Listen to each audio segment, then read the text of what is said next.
14.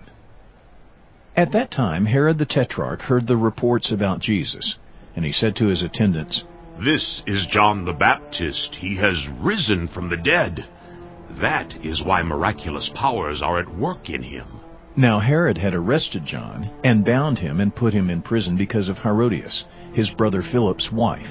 For John had been saying to him, "It is not lawful for you to have her."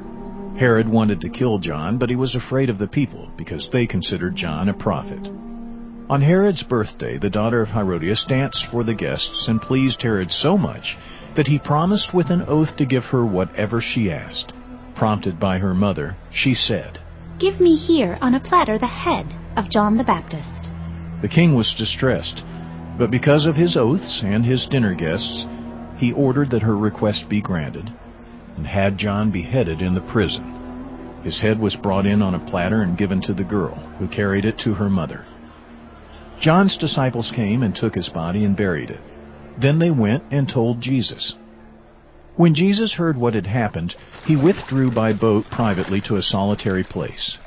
Hearing of this, the crowds followed him on foot from the towns. When Jesus landed and saw a large crowd, he had compassion on them and healed their sick. As evening approached, the disciples came to him and said, "This is a remote place, and it's already getting late. Send the crowds away so they can go to the villages and buy themselves some food."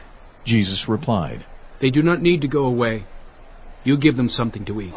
"We have here only 5 loaves of bread and 2 fish," they answered. "Bring them here to me," he said. And he directed the people to sit down on the grass. Taking the 5 loaves and the 2 fish, and looking up to heaven, he gave thanks and broke the loaves.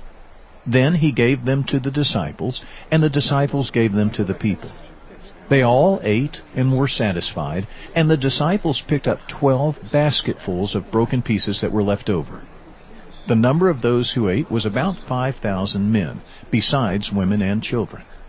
Immediately Jesus made the disciples get into the boat and go on ahead of him to the other side, while he dismissed the crowd.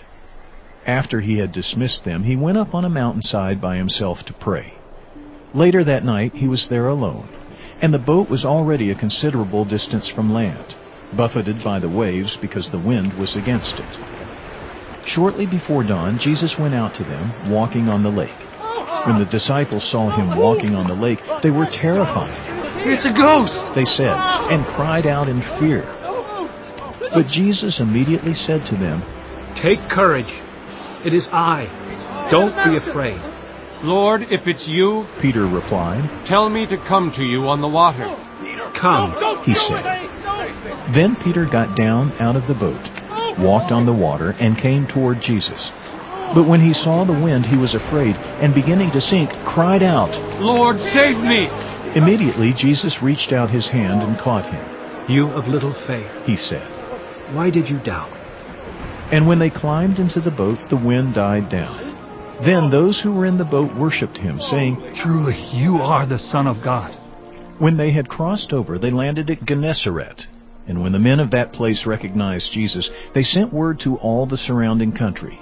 People brought all their sick to him and begged him to let the sick just touch the edge of his cloak. And all who touched it were healed.